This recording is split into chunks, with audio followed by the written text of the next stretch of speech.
Si donc du vivant de son mari, elle devient la femme d'un autre homme, elle sera appelée adultère.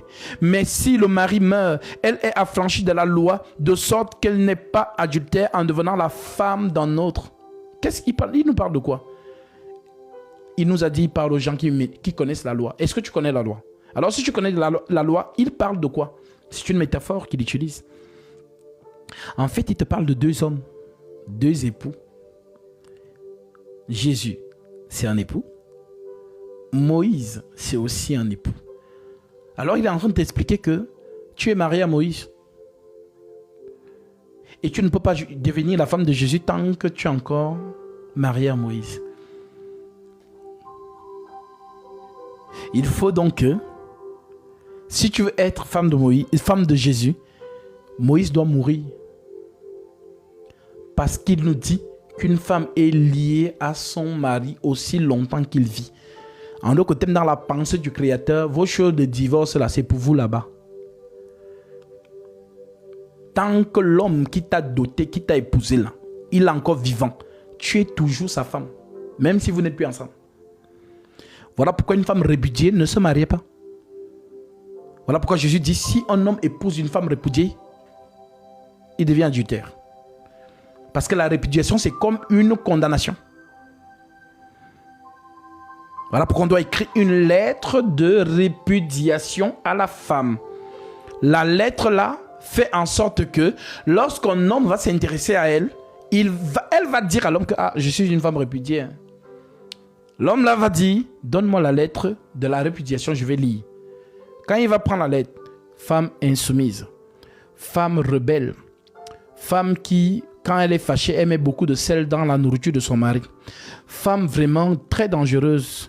Elle allume le briquet sur ton zizi pendant que tu dors. Il va dire, pardon, prends ta lettre. Il va fuir. Voilà pourquoi dans la lettre de divorce, c'est un peu comme un employeur qui met tout ce que tu fais, que tu as mal fait pendant que tu travaillais dans son entreprise. Voilà, salarié.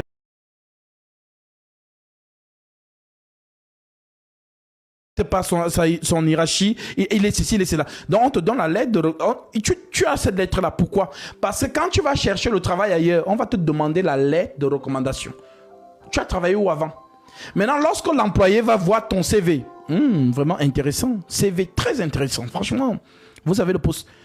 Est-ce que vous avez la lettre de votre ancien? Quand il va te demander la lettre, toi-même tu sais que c'est fini.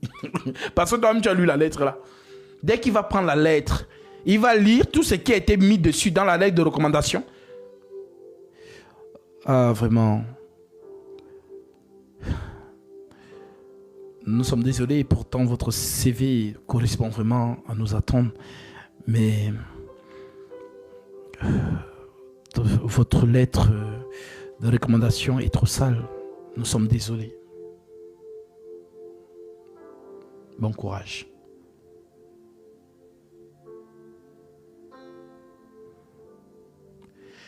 Si tu as donc compris les choses ainsi, je te parle avec le langage de 2023 pour que tu saisisses la pensée. dont la femme est liée à son mari aussi longtemps qu'il vit.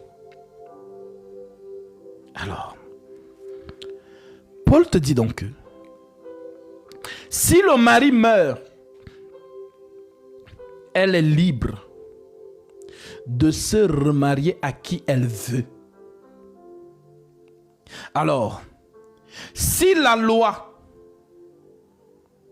Moïse est mort, à ce moment, tu peux être épouse de Jésus. Tu es affranchi. Je continue. Si donc du vivant de son mari, elle devient la femme d'un autre, elle sera appelée adultère. Mais si le mari meurt, elle est affranchie de la loi, de sorte qu'elle n'est pas adultère en devenant la femme d'un autre. De même, mes frères, vous aussi, vous avez été par le corps de Christ mis à mort en ce qui concerne la loi. Vous êtes morts quant à la loi. pour que vous apparteniez à un autre, à celui qui est ressuscité des morts, afin que nous portions des fruits pour Dieu.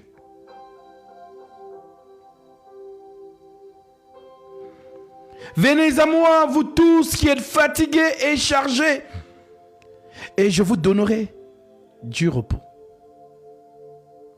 Tu es fatigué, tu es chargé. Trop de complications dans la loi. Hein. Ton mari, là, il était sévère. Ou à 18h, tu ne dois pas sortir. Ou quand tu as fait trop de règles. Ah, c'est le mari Moïse, on ne peut pas. Chaque mari est chef dans sa maison. Voilà pourquoi lorsque le mari Jésus voulait parler à Israël, on lui disait toujours, Moïse nous a dit. Moïse nous a dit. Moïse nous a dit. Moïse nous a dit. Donc, Jésus veut prendre Israël pour épouse. Mais il dit non. Moïse nous a dit. Donc, moi je suis toujours avec Moïse. Hein. Même les apôtres que vous voyez là, ils sont toujours restés avec Moïse. Voilà pourquoi Jésus a confondu Pierre chez Corneille, en faisant en sorte que Corneille reçoive le Saint-Esprit, sans qu'il impose les mains. Parce que les 12 voulaient faire judaïser les païens. Tu veux devenir chrétien, il n'y a pas de souci, tu appliques la loi juive. Tu ne manges pas des animaux impurs. Alors Paul est venu casser ça. Jamais. C'était vraiment un combat. Hein. C'est grâce à Paul que le Seigneur a utilisé pour te ramener à Christ. Et les 12 ont suivi Paul. Voilà pourquoi lorsqu'il parle, il parle au singulier. J'ai posé le fondement. Comme un sage architecte. Et que celui qui bâtit dessus fasse attention de la manière dont il bâtit. Alors je te le dis aujourd'hui. Les 12 ont suivi Paul. C'est fort, hein? C'est pour ça qu'au début, c'était dur. Pierre, nous, on a marché avec Jésus, on a dormi avec lui. Jacques là-bas, Jean. Toi, Mais parce qu'ils avaient le Saint-Esprit, ils ont compris que, ah non, la grâce de celui-là est supérieure. On s'aligne. Amen. Il n'y a que le Saint-Esprit qui peut te faire être humble à ce niveau. Et Paul n'aura donc pas froid aux yeux de dire 1 Corinthiens 15, 1 à 2. Je vous rappelle, frères, l'évangile que je vous ai annoncé, que vous avez reçu, dans lequel vous avez persévéré et par lequel vous êtes sauvés, si vous le retenez tel que je vous l'ai annoncé. Autrement, vous aurez cru en vain. Imagine quand Pierre lit la lettre là. Pierre dit Amen. C'est ça. Alors, nous continuons. Si tu as compris, gloire à Dieu. De même, mes frères, vous aussi, vous avez été, on conjugue, passé, par le corps de Christ mis à mort en ce qui concerne la loi, pour que vous apparteniez à un autre, à celui qui est ressuscité des morts, afin que nous portions des fruits pour Dieu. Car lorsque nous étions dans la chair, la loi, les passions des péchés provoquées par la loi, agissant dans nos membres, de sorte que nous ne portions pas des fruits, de sorte que nous portions des fruits pour la mort. Mais maintenant, nous avons été dégagés de la loi, étant morts à cette loi sous laquelle nous étions retenus, de sorte que nous servons dans un esprit nouveau et non selon la lettre qui a vieilli. Verset 7. Que dirons-nous donc? La loi est-elle péché? Loin de là. Mais je n'ai connu le péché que par la loi. Car je n'aurais pas connu la convoitise si la loi n'eût dit, tu ne convoiteras pas.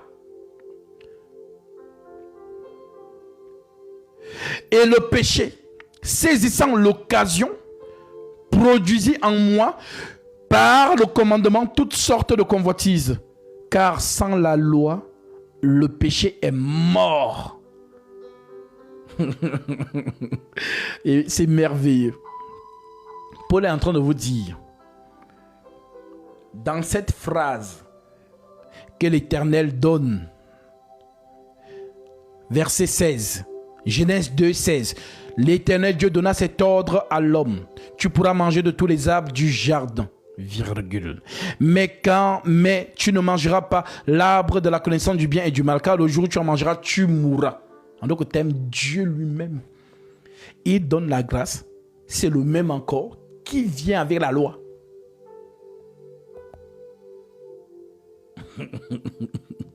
Donc, là où il y a la grâce, le serpent ne vient pas. Parce qu'il n'y a pas d'interdiction. Tu peux manger de tous les arbres. Là où il y a l'interdiction, c'est là où Satan vient. Tu as compris? Est-ce que tu as compris? Si tu n'as pas compris, je recommence.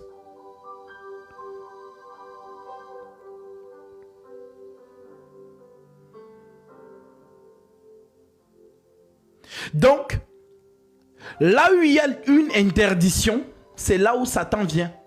Là où il n'y a pas d'interdiction, Satan ne vient pas. Parce qu'il ne peut pas t'exciter à transgresser quelque chose qui ne t'a pas été interdit. C'est quelque chose qui t'a été interdit, c'est là où Satan vient.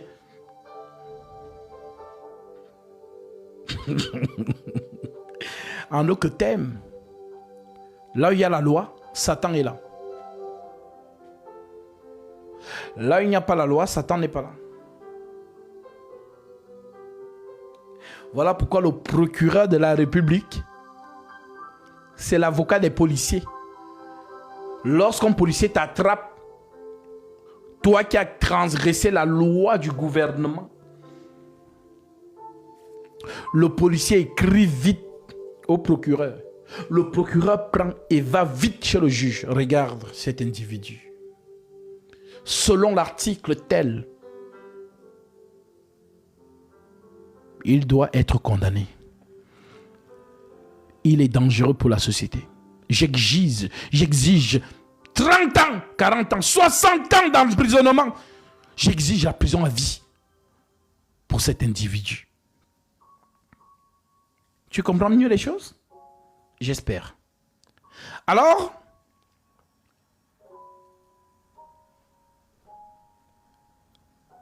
Paul, lorsqu'il parle ici dans Romains 7, en fait, il te parle de l'Éden, mais les gens ne comprennent pas. Il t'a ramené dans le jardin d'Éden. C'est de ça qu'il est en train de te parler, en fait. Pour moi, verset 9, étant autrefois sans loi, c'est Adam. Parce que Paul, il était à Jérusalem. En son temps, il y avait la loi. Mais pourquoi il dit donc, pour moi, étant autrefois sans loi. Oh, incroyable. Il vous parle d'Adam. Il se met dans la peau d'Adam. C'est bon?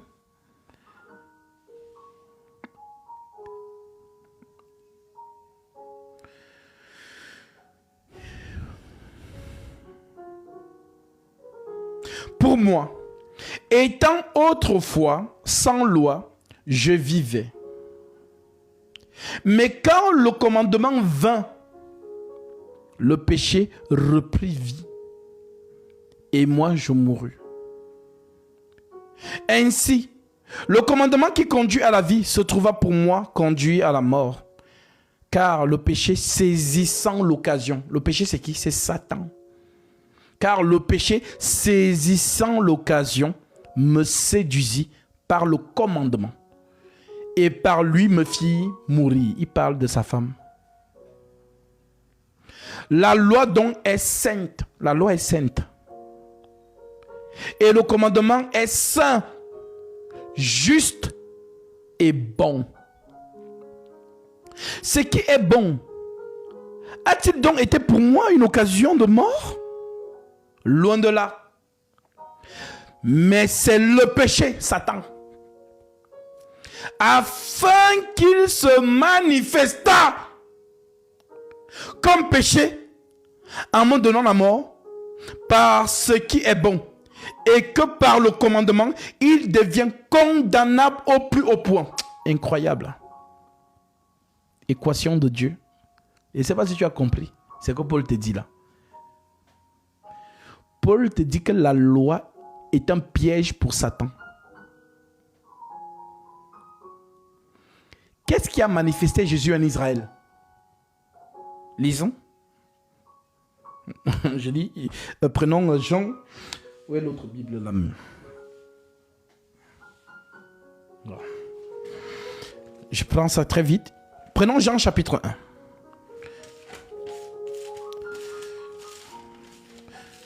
Jean 1. Je prends le verset. Voilà. Prenons à partir du verset 29.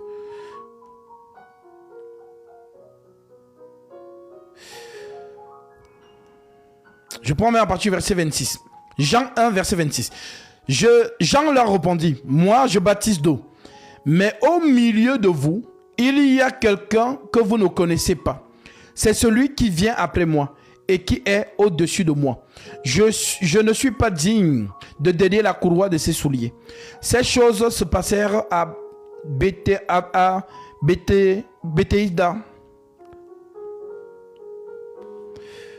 Désolé, c'est un peu flou. Ce mot, Bethesda. Et au-delà du Jourdain, où Jean baptisait. Le lendemain, il vit Jésus venant à lui. Et il dit, voici l'agneau de Dieu qui ôte le péché du monde. C'est celui dont j'ai dit, après moi vient un homme qui m'a précédé, car il était avant moi. Je ne le connaissais pas. Mais c'est afin qu'il fût manifesté à Israël que je suis venu baptiser d'eau. Dans le baptême de Jean au Jourdain, c'est pour attirer Jésus. C'est afin qu'il fût manifesté à Israël que je suis venu baptiser d'eau. Donc tout ce que les gens venaient, c'était pour manifester Jésus. Mais pourquoi il doit se manifester au Jourdain? Pourquoi? Pourquoi? À votre avis? Je vais vous lire pourquoi. Allons dans Daniel 9, verset 20. Vraiment, la parole de Dieu est tellement riche, mes frères. Elle est tellement riche. De m'écouter une seule fois, tu ne vas plus écouter les autres. Tu vas t'ennuyer. Tu vas comprendre que non, ils n'ont jamais été hommes de Dieu.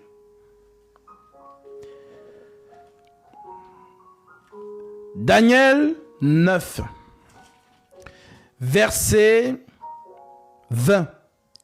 Je lis. L'Écriture déclare. Je parlais encore, je priais, je confessais mon péché et le péché de mon peuple d'Israël. Et je présentais mes supplications à l'Éternel mon Dieu en faveur de la sainte montagne de mon Dieu. Je parlais encore dans ma prière quand l'homme Gabriel que j'avais vu précédemment dans une vision s'approcha de moi d'un vol rapide au moment de l'offrande du soir. Il m'instruisit et s'entretint avec moi. Il me dit, Daniel, je suis venu maintenant pour ouvrir ton intelligence. Lorsque tu as commencé à prier, la parole est sortie et je viens pour te l'annoncer. Sois attentif à la parole et comprends la vision. 70 semaines ont été fixées sur ton peuple, sur la ville sainte, pour faire cesser les transgressions et mettre fin au péché, pour expier l'iniquité et amener la justice éternelle, et pour sceller la vision et le prophète et oindre le Saint des Saints. Alléluia! Donc, Jean-Baptiste, lorsqu'il vient baptiser au Jourdain, c'est pour attirer Jésus. Donc, lorsqu'il va être attiré, il doit oindre le Saint des Saints. Voilà pourquoi Jésus disait dans Luc 4, verset 16 en descendant, « L'Esprit de l'Éternel est sur moi, parce qu'il m'a oint. » Il a oint où? Au Jourdain. J'ai vu les cieux ouverts et l'Esprit descendre sur lui et se poser comme une colombe. Donc, c'est ce que Paul, à son tour, il te dit donc ceci concernant Satan. La loi donc est sainte et le commandement est saint, juste et bon. Ce qui est bon, a-t-il donc été pour moi une occasion de mort? Loin de là. Mais c'est le péché, donc Satan, afin qu'il se manifesta.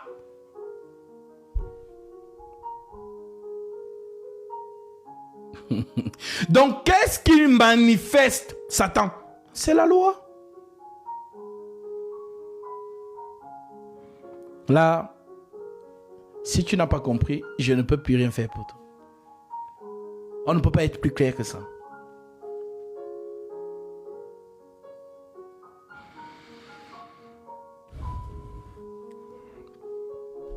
On revient donc dans l'Éden.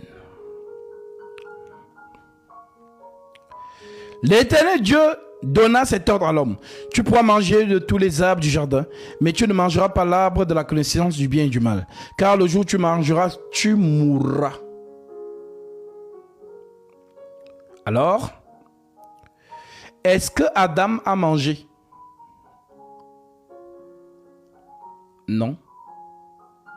En tout cas, ici, dans Genèse 2. Maintenant qu'il y a l'interdiction, Satan va donc venir. Mais il vient par qui? On continue. Verset 18. Écoutez le plan de la divinité. Que Dieu soit glorifié. L'Éternel Dieu dit, il n'est pas bon que l'homme soit seul.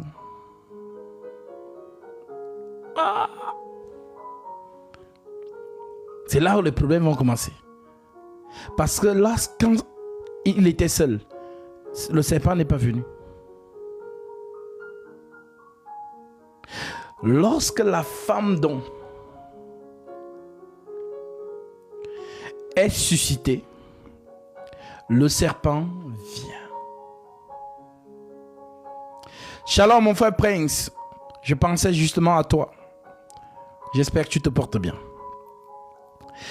L'Éternel Dieu dit, il n'est pas bon que l'homme soit seul.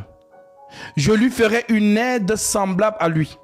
L'Éternel Dieu forma de la terre tous les animaux des champs et tous les oiseaux du ciel. Et il les fit venir vers l'homme pour voir comment il les appellerait. Afin que tout être vivant portât le nom que lui donnera l'homme. C'est l'homme qui donne les noms. C'est l'homme qui donne les noms. Voilà pourquoi vous avez vu un homme venir et il changeait les noms des gens. Toi, on ne te appellera plus tel. Tu seras appelé Céphas. Toi, tu seras appelé Boanerges, fils du tonnerre.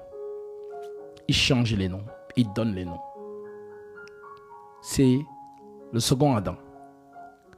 De la manière dont Adam donnait le nom aux animaux, c'est comme ça que Jésus donne le nom aux hommes.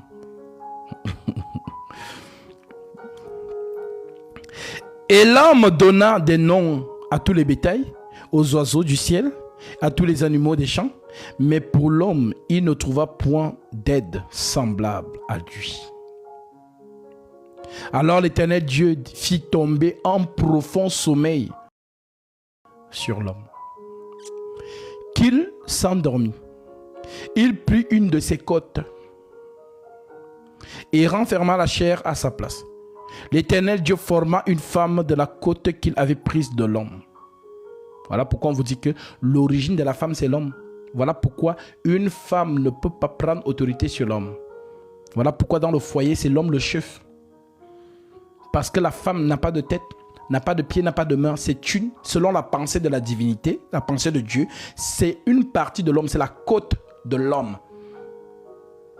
Alors, le Saint-Esprit nous dit dans Éphésiens chapitre 5, verset 22. Femme, sois soumise à ton mari, comme au Seigneur. Ainsi que l'Église est soumise à Christ, ainsi les femmes doivent être soumises à leur mari en toutes choses. Maintenant, toute femme qui ne reconnaît pas cela, c'est l'ennemi qui est derrière elle. Ne cherchez pas de midi à 14h. Je vous ai dit que nous voyons les choses avec les yeux de Dieu, non pas avec les yeux de la société. La société, c'est Satan qui contredit Dieu. Dans l'église de Jésus-Christ, l'homme est le chef de la femme. Dans la société, l'homme et la femme sont égaux. 50-50. Dans l'église de Jésus-Christ, l'homme se marie avec la femme.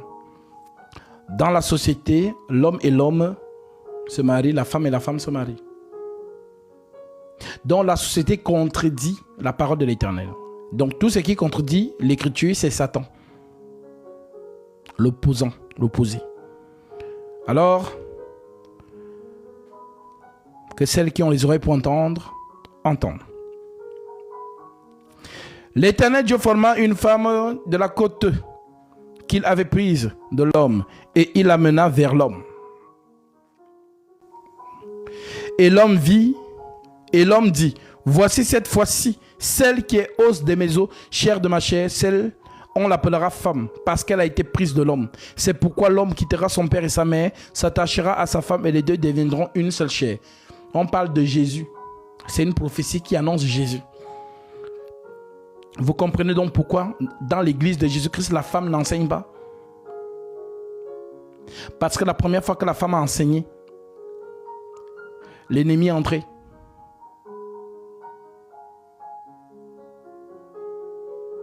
Parce que prendre autorité, c'est enseigner l'homme, alors que tu aimes commander l'homme.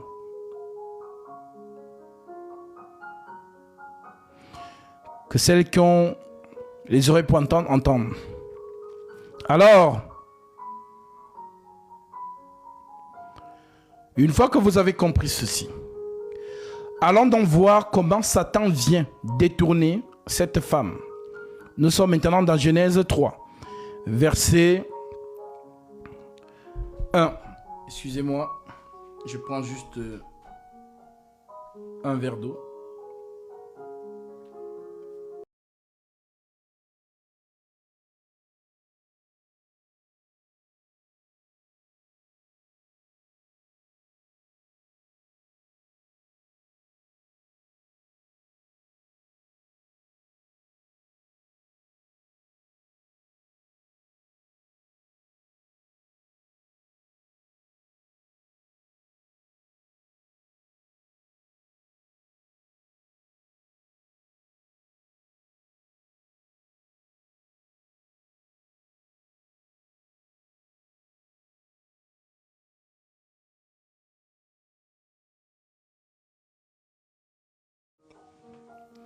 Alors, Dieu donc a sorti maintenant, le Seigneur a donc sorti la femme de l'homme.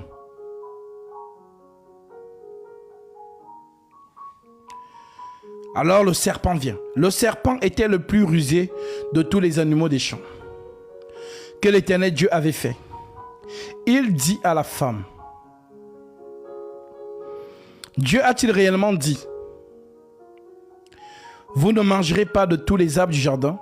il inverse la phrase. Dieu a dit, vous mangerez de tous les arbres du jardin. Mais lui, il inverse pour s'aimer le doute dans le cœur de la femme. La femme répondit au serpent, nous mangeons du fruit des arbres du jardin. Donc, selon ceux qui disent que la femme a couché avec Satan, donc selon la réponse de Ève, nous mangeons du fruit des arbres du jardin. Donc Ève avait l'habitude de coucher avec tous les arbres du jardin. Hein, Gédéon de la Tchétchouva? Vous n'êtes pas des ministres. Vous êtes improvisés ministres de l'Éternel. Et vous conduisez à la perdition ceux qui vous écoutent.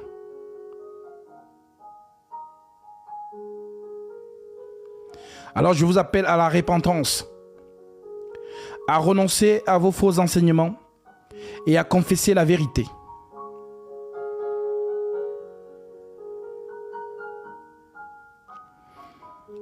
Mais la femme répondit au serpent, nous mangeons du fruit des arbres du jardin. En d'autres termes, nous mougoussons avec les arbres du jardin. Ça ne tient pas. C'est ça, lorsqu'on lit avec le cerveau et avec ses yeux, c'est là où on fait ces erreurs-là. Mais quant au fruit de l'arbre qui est au milieu du jardin, Dieu a dit, vous n'en mangerez point et vous n'y toucherez point. Selon ces gens, le fruit, c'est le sexe de la femme d'Adam. Voilà pourquoi il vous donne souvent un verset d'un proverbe qui dit non, l'homme mange et il essuie la bouche. Non, il y a les manger. Franchement, incroyable. Que Dieu vous fasse grâce. Donc, à tous ceux qui suivent Gédéon de la Tchétchouva, dites-lui d'enlever ce levain. Car un peu de levain fait lever toute la pâte. Ce ne sont pas des ministres. Que ceux qui ont les oreilles pour entendre, entendent. Que ceux qui les suivent, continuent à les suivre. C'est la perdition qui vous attend. Mais quant au fruit de l'arbre qui est au milieu du jardin, Dieu a dit, vous ne mangerez point et vous n'y toucherez point. Donc le fruit, c'est quoi? Le fruit, c'est la parole. Matthieu 13, verset 23. La bonne terre est celle qui entend la parole et qui la comprend. Elle porte du fruit.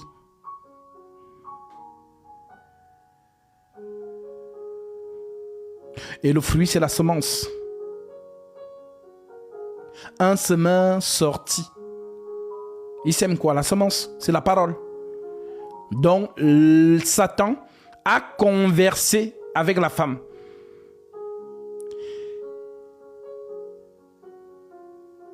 Voilà donc pourquoi elle a dit Amen. En l'autre terme, elle a cru à l'enseignement du serpent. Le serpent l'a trompé. C'est ce qu'on appelle la ruse.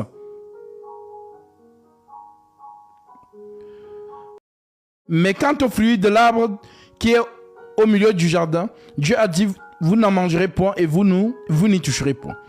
Donc, ça c'est ce qu'elle ajoute elle-même. Ce n'est pas ce qui est écrit dans Genèse chapitre 2 verset 16. Dieu n'a pas dit ce qu'elle a ajouté là. Et la femme, alors le serpent dit à la femme, vous ne mourrez point. Dieu lui dit à l'homme, Genèse 2,16, le jour où tu mangeras, tu mourras. Mais le serpent dit à la femme, vous ne mourrez point. Donc il y a la guerre de deux paroles. La parole de Dieu et la parole du faux Dieu. Guerre de la parole. Donc avant qu'on ne vous parle de la marque de la bête, dans Genèse 2, 3, elle existe déjà. Parce que la bête est un roi. La bête est une autorité. Donc Dieu qui parle à l'homme, l'homme écoute la parole de Dieu. Donc il garde la parole de Dieu. Parce que la marque, c'est la parole. Selon quelle écriture? 2 Timothée 2, 19. Néanmoins, le solide fondement de Dieu reste debout avec ses paroles qui lui servent de sceau. Dans le sceau de Dieu, c'est la parole de Dieu. Donc l'homme a dit Amen à la parole de son père. La femme a dit Amen à la parole du serpent. C'est ça qu'on appelle marque. Dans toute écriture qui contredit l'écriture du Seigneur, c'est la marque de l'autre. Pendant que vous attendez une marque de la bête imaginaire, les puces, oh non, c'est la carte bleue, oh non, c'est vos choses là, oh non, c'est le tatouage ici, oh non, c'est la puce dans la main. Vous êtes dans une confusion totale. La marque de l'autre, c'est la parole de l'autre. Donc toute écriture qui ne confesse pas les saintes lettres. Voilà pourquoi Paul pouvait lui dire, si un ange vient du ciel, vous annoncez un autre évangile qui soit anathème, maudit. Donc si l'écriture dit, je ne permets pas à la femme d'enseigner, et que toi, tu dis, la femme enseigne, tu as la marque du serpent. Soit estime-toi heureuse et heureux d'être dans ce live aujourd'hui. Et c'est là où tu vas comprendre que tu ne peux pas t'amuser avec une seule écriture. Quand tu comprends les choses de cette manière, tu ne vas pas blaguer avec un seul verset. Tu seras fidèle à l'écriture. Même si tu n'aimes pas l'écriture, tu vas dire Amen. Seigneur, Amen. Car il a dit. Matthieu chapitre 7 verset 24. C'est pourquoi quiconque entend ces paroles que je dis et les met en pratique sera semblable à un homme prudent qui a bâti sa maison sur le roc. Le roc, c'est l'écriture. Es-tu prudente? Es-tu prudent? Si oui, reste fidèle à l'écriture. C'est ce qu'ils t'ont dit, les apôtres. 2 Thessaloniciens 2,15. Ainsi donc, frères, demeurez fermes et retenez les instructions que vous avez reçues, soit par notre parole, soit par notre lettre. Les lettres sont là. Ne combat jamais contre une écriture. N'accepte pas tous ces démons qui sont dissimulés dans les corps des hommes, qui vont faire la théologie et qui viennent vous dire non, ça c'était avant. Ce sont les démons. Le Saint-Esprit prêche au travers de ses instruments. C'est aussi comme ça que Satan prêche au travers des corps.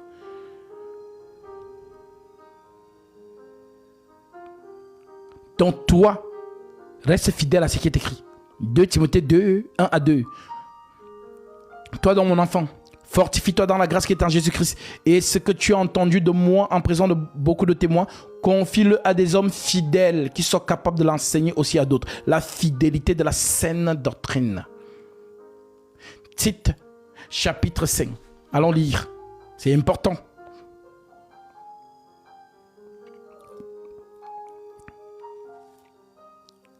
Tite 1, 5.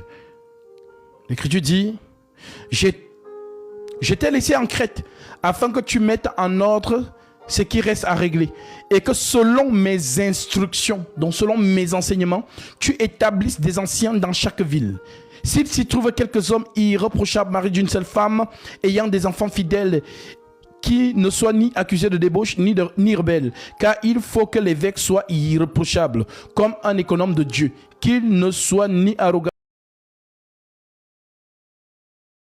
ni donné au vin, ni violent, ni porté à un gain déshonnête, mais qu'il soit hospitalier, ami de gens de bien, modéré, juste, tempérant, attaché à la vraie parole, telle qu'elle a été enseignée, afin d'être capable d'exhorter selon la saine doctrine et de refuter les contradicteurs. Je répète le verset 9. Attaché à la vraie parole, attaché à la vraie parole telle qu'elle a été enseignée, attaché à la vraie parole telle qu'elle a été enseignée, afin d'être capable d'exhorter selon la saine doctrine et de refuter les contradicteurs. C'est que l'Écriture dit je dis la même chose. Je n'entre pas dans la philosophie. Je n'entre pas dans les raisonnements. Je n'entre pas dans les sensations, dans les émotions, dans les états d'âme.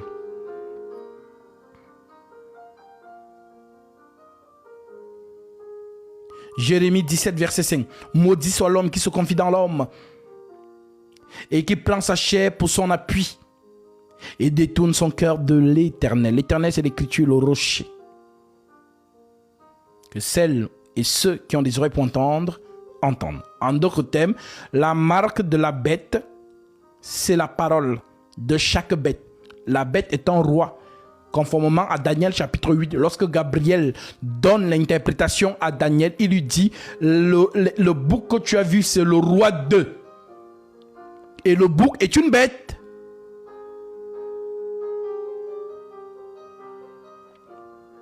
Ce n'est pas notre sujet aujourd'hui. Si Dieu le permet, on en parlera.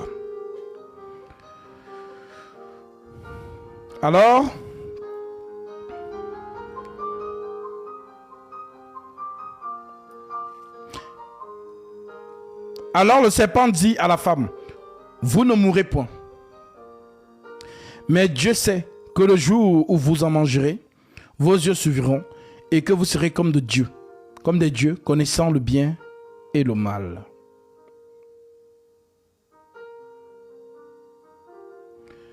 La femme vit que l'arbre était bon à manger. Donc selon les Judéons de la Tchitchouva et sa clique, la femme a vu que l'arbre était bon à manger et agréable à la vue. Donc elle a regardé son sexe, elle a dit c'est bon, hein? C'est vraiment beau à voir. Bon, je vais aussi manger un peu. Donc ça ne tient pas la route. C'est du venin. Donc toute personne qui va venir vous dire qu'il y a eu relation sexuelle dans le jardin d'Éden, comprenez que c'est Satan qui est derrière cette personne. La femme vit que l'arbre était bon à manger et agréable à la vue, et qu'il était précieux pour ouvrir l'intelligence. Elle prit de son fruit et en mangea. Elle en donna aussi à son mari. Donc après avoir mangé, elle va donc aussi donner son sexe à son mari. Incroyable. Qui était près d'elle et il en mangea. Donc manger ici, ça veut dire quoi? La femme a cru. Elle a cru. Elle a dit amen à ce que le serpent lui a dit. Maintenant, lorsqu'elle accepte la parole du serpent, elle vient aussi prêcher ça à son mari. Et le mari, sachant ce que Dieu a dit, le jour où tu en mangeras, tu mourras. La femme a mangé. Et la femme, c'est qui? C'est une partie de l'homme. Donc Adam ne peut pas dire, comme tu as mangé, c'est bon. Dieu va te tuer. Il va me donner une autre femme. Non, c'est une partie d'Adam. Ce n'est pas une femme qui a été façonnée par la terre directement. Sinon Adam allait dire, moi je ne mange pas, comme tu as mangé, tu vas mourir, c'est toi là-bas. Dieu va me donner une autre femme. Non. C'est une partie de lui. Il ne peut pas l'abandonner. Alors qu'est-ce que Adam va faire? Adam va manger le péché de sa femme.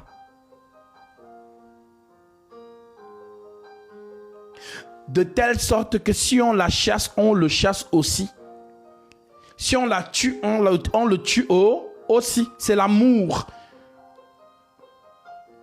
C'est Ephésiens 5, 22, 25. Homme, aime ta femme comme Christ a aimé l'église et s'est donné lui-même pour elle. C'est nous qui avons péché, ce n'est pas Jésus. Jésus est venu porter notre péché. Il est devenu péché à cause de nous. Donc le châtiment qui devait tomber sur nous est tombé sur Jésus. C'est ça la préfiguration. C'est ça le mouvement prophétique entre Adam et sa femme, Jésus et l'église. Voilà pourquoi aucun membre du corps de Christ ne peut se perdre. Si tout le corps est rassemblé et qu'il manque seulement l'orteil, on ne bouge pas. Il va chercher l'orteil là jusqu'à ce qu'il trouve. Donc Adam ne peut donc pas laisser abandonner un membre de son corps, sinon il est infirme. Sinon tu es infirme.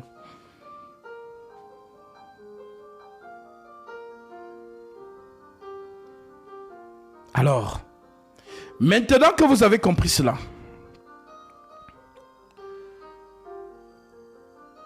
on continue.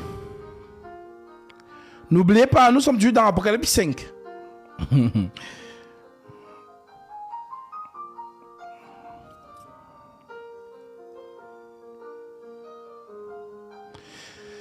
Les yeux de l'un et de l'autre s'ouvrirent.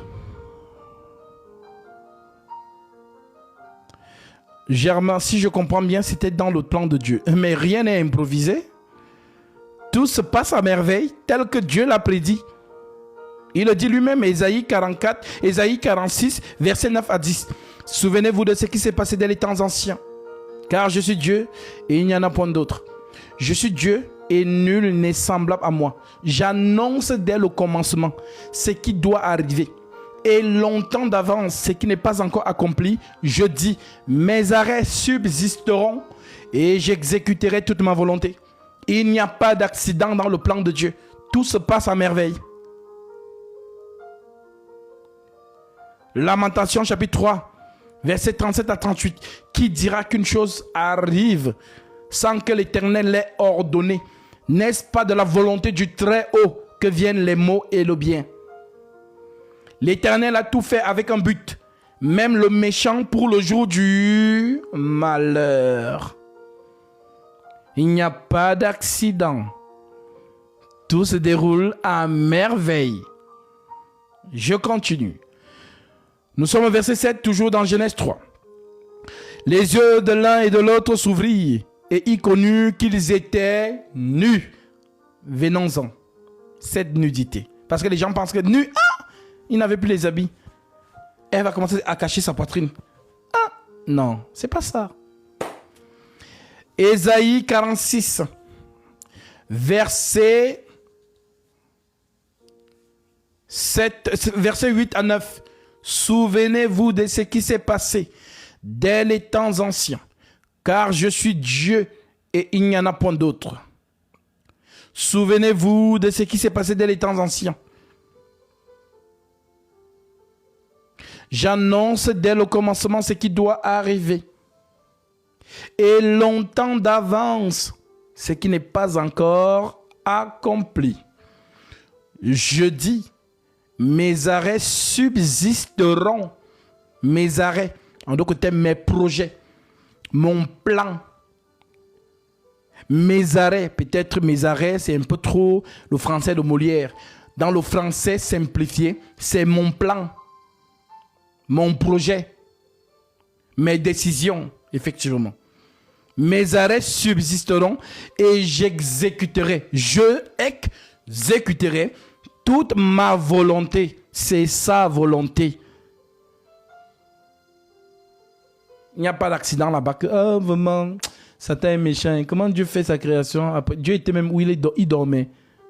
Pourquoi il n'est pas intervenu quand... Non, ça c'est un raisonnement de ton cerveau. Ça, c'est l'homme, c'est toi qui réfléchis comme ça.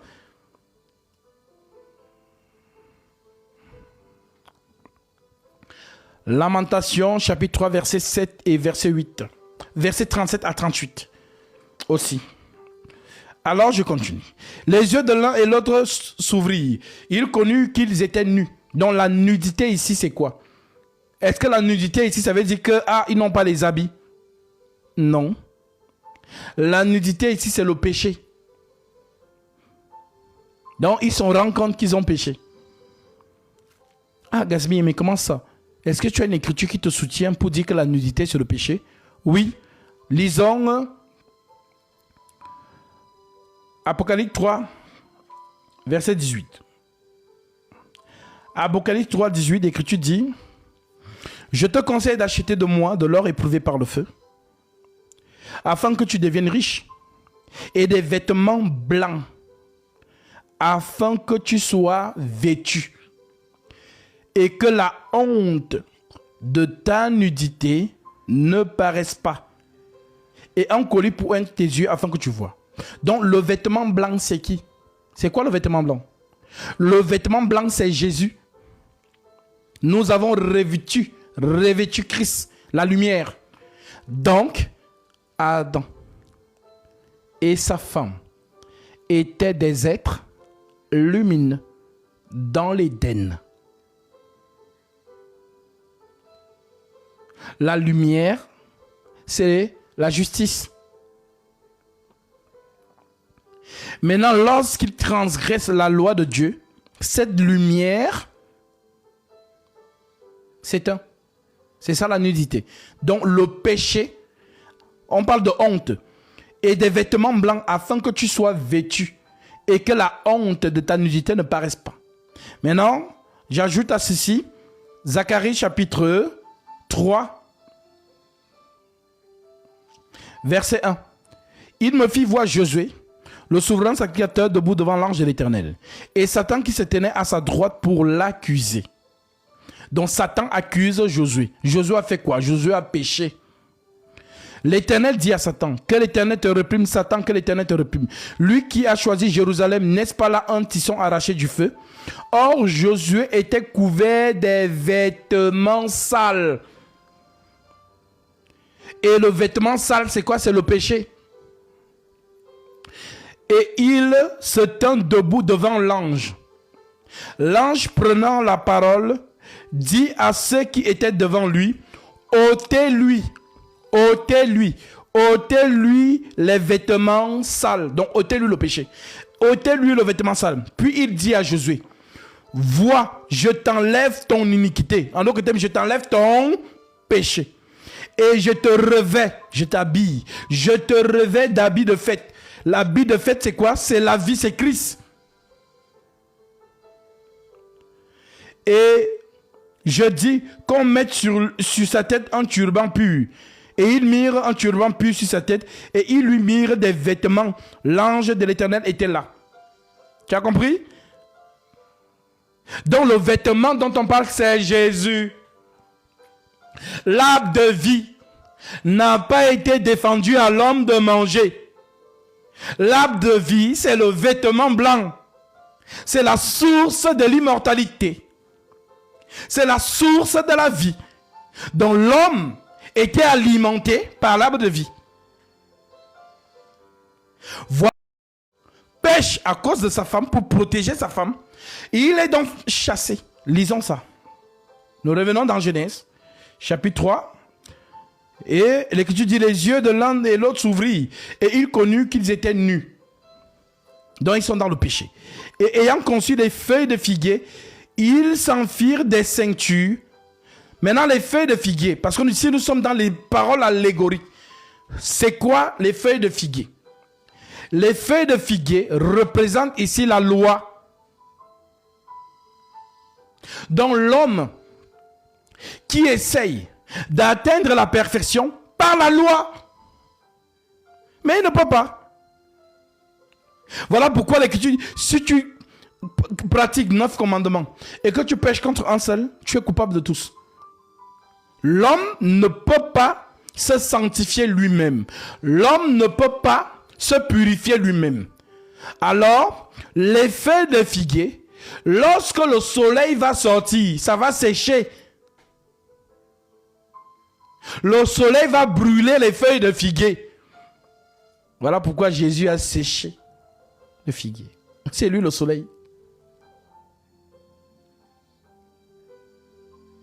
Tu as compris?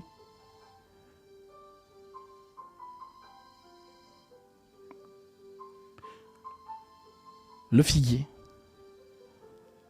séché. C'est le soleil qui sèche l'arbre. C'est le soleil. Ah, Achille, si tu as compris, gloire à Dieu. Parce que parmi les 203 personnes qui m'écoutent, le Seigneur sait à qui il donne l'oreille de la compréhension.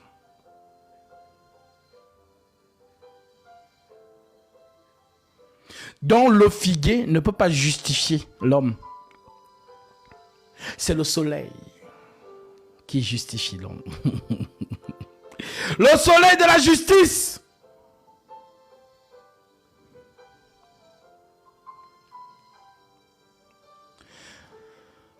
Maintenant, comme ils ont mis les feuilles de figuier, c'est là que Dieu vient. Alors, ils entendirent la voix de l'Éternel, le soleil, qui parcourait le jardin vers le soir. Lui vient le soir. La journée, c'est pour vous. Lui vient le soir. Et l'homme et sa femme se cachèrent loin de la face de l'Éternel Dieu. C'est normal. Lorsqu'on pêche, on se retire toujours de la présence de Dieu. C'est ce que Satan convainc. Ceux qui n'ont pas compris c'est quoi le péché. Ah, je ne sais pas. Hier, j'ai couché avec un homme là. Je n'arrive plus à prier. Quand je prie, les pensées me viennent dans la tête. Avec Dieu, je préfère ne pas être hypocrite. Je préfère retourner dans le monde.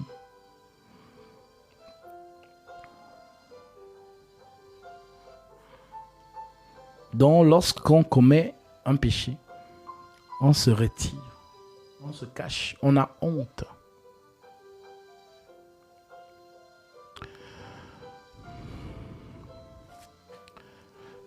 Alors ils entendirent la voix de l'Éternel qui parcourait le jardin vers le soir.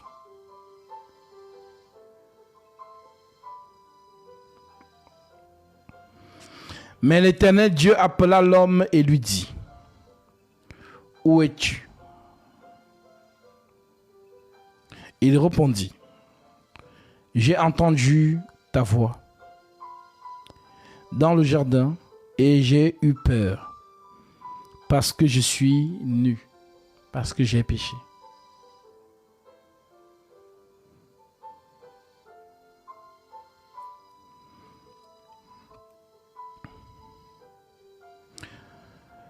Est-ce que tu as mangé? Et l'Éternel Dieu dit, qui t'a appris que tu es nu? Comment ça tu connais le péché? Ce n'est que par la loi qu'on connaît le péché. Qui t'a appris que tu es nu? Qui t'a appris que tu es nu?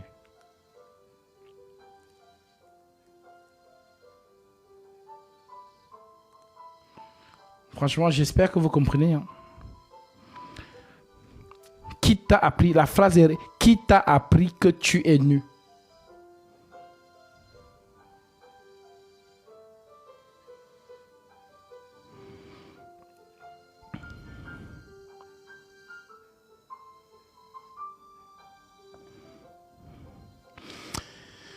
Qui t'a appris que tu es nu? Est-ce que tu as mangé l'arbre dont je t'avais défendu de manger? L'homme répondit, la femme que tu as mise auprès de moi,